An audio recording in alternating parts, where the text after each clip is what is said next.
Alright, let's jump right into it. Apparently, my terrifying visage keeps other creatures from resting as well as makes me unsettled. But that's not a fair trade off for being able to easily secure food. Now, let's put the plan into action. What do you need me to do? I'll need you to sneak up around the rabbit and herd it back over towards the burrow. No matter what direction it tries to run, you need to be able to cut it off. Sounds easy enough. Let's just hope I don't slip and fall into the snow. Or you manage to get the rabbit towards me. I'll stun it and then we'll be golden. Alright, well, let's hope that this plan works. Well, if not, then we'll just have to keep looking for food. Let's hope it works, because if not, I'll have to start worrying about Everett thinking of me as a convenient snack to eat. I slowly, ac- I slowly cross, slowly across. I walked slowly across. Hold on. The snow, trying to get across to the rabbit. The rabbit obviously spotted me. I was a big looming threat walking across a snowy field, but it didn't seem keen on running away. Not at first, though.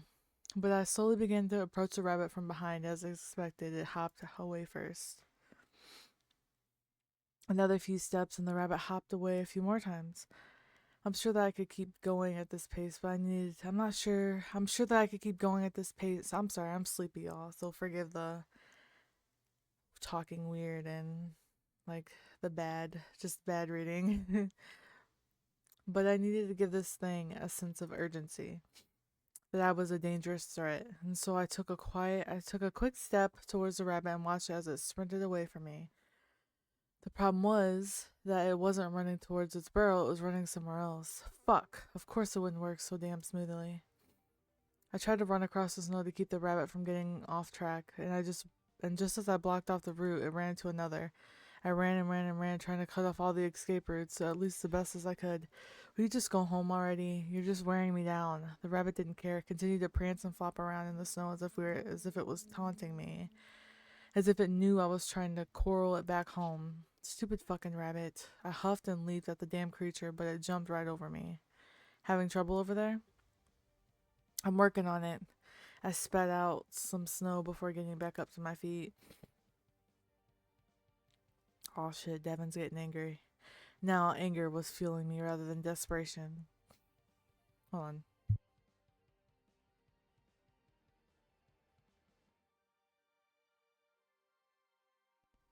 Whew.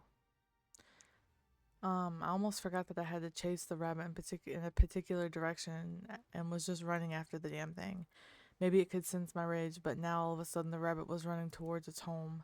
I didn't even care that much. I just wanted to catch this rabbit on my own at this point. But once it started on its own path back to the burrow, Everett jumped out of its hiding spot, and the rabbit seemed to just skid to a halt and freeze, which let him crouch down and grab the rabbit by the scruff of its neck without any trouble at all. And it poofed into some kind of magic hunk of meat in Everett's hand. Ha ha ha. Good work. It's amazing what you can do when a creature is desperate for safety. He took a bite of me and then gave me a pat on the back. Thanks. Well, that should take care of both of our needs then, yes? Yeah, just give me a minute to catch my breath. Of course, we've got about 10 minutes left, plenty of time to get back to our respective homes. Right. We walked around a bit, trying to find a path back to where we had originally met, but as we walked, I kept wondering about where the others were. It's kind of strange that I haven't seen Maria or Richard at all. Even if Richard is living some type of nocturnal lifestyle, I'd imagine that he'd have shown up by now. Well, if we're speaking of animals, most nocturnal creatures live in that lifestyle for a variety of reasons. Some do it to avoid active daytime predators, others do it because it's easier for them to hunt at night and are adapted to moving around such in the dark. If Richard is meant to be nocturnal, he probably has some means of being able to travel around well in the dark. I guess that makes sense. Still strange that I haven't seen Maria. Everett shrugged, and I looked around some of the trees. My guess she probably just went around trying to find food in a number of places and then decided to sleep once she was done. No one wants to be out in this cold weather, I'd imagine. Yeah, you don't have to tell me twice. Speaking of, did Maria say anything interesting about me? No, nothing really. Oh? Well, that's a bit of a surprise. I was sure she'd be cursing my name and saying all sorts of cruel and mean things about me. What gave you that impression? Well, Maria has, depending on your point of view, justified anger against the digits of Eden, and by extension me, especially since I'm here on behalf of the digits of Eden. Weren't you all quiet about what work you were here for? Yeah, that was back out in the open with hundreds of years. Hundreds? Isn't there just 16 people, or am I tripping? Am I tweaking? Is there even 16? It was certain people keeping an eye on me. I don't mind telling you the details of my work and why I'm here, especially since I doubt that you're much of a threat to my mission. Huh. Alright, well, why is Mira angry at the Digits of Eden and at you? Everett sighed and for a moment was quiet as we walked through the snow. She believes that we unjustly retaliated against her mother when she threatened our organization. Maria's mother threatened the Digits of Eden? Quite so. What happened? It froze? Yeah, it froze. Hold on, y'all. Alright, we're back. I don't know why this game freezes sometimes. I think it's my computer, and I've looked and been trying to search on what's causing my computer to freeze. I guess I gotta go in and try to find which drivers I need and which drivers I don't. But anyways, back to the story. Naturally, we couldn't abide by such actions, especially since so many people rely on us for financial, emotional, and mental stability. If we were to agree to her terms once, then no doubt she would do it again, again, and again, and again, until we were just but puppets under her thumb. And so we had to find a means of dealing with her. And that method was, well, frankly, there was going to be some kind of compromise. But we never had the chance. What do you mean you never had the chance? Well, what I mean is that Maria's mother died before we had the opportunity to even discuss a potential solution. Seriously? Unfortunately, so. That woman abused the bottle, so to speak, and her health issues had caught up with her. At the very least, that's what I've been told. I was preoccupied for the better part of 4 years, so I wasn't fully aware of what was going on.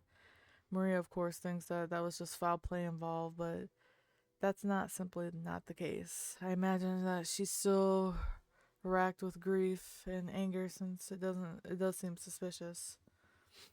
And a real shame too. She's one of the best recruiters that we've ever had. Wait, hold on. What do you mean she's one of the best recruiters?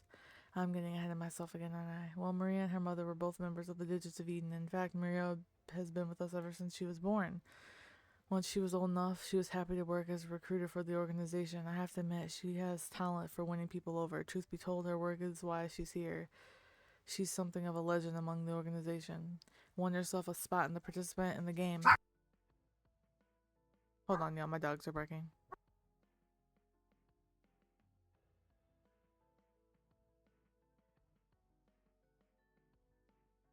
I'm just gonna keep reading. Really? That's not what I expected to hear. I hope it wasn't too surprising. Either way, I believe she's here because she wants to bring her mother back, which is good. Her mother died far too young. But I do worry about whether it'll end up causing that blackmailing situation again. No, actually, I'm not worried about that at all. We've taken precautions to protect herself against such means.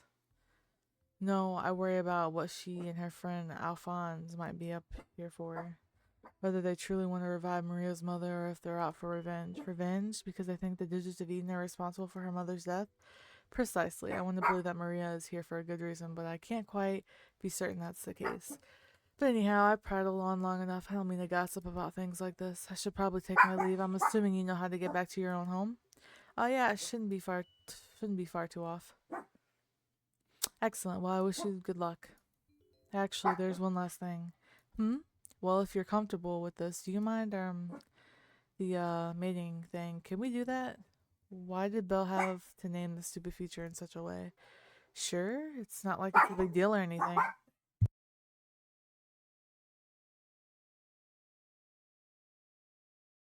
I don't know what my dogs are barking at.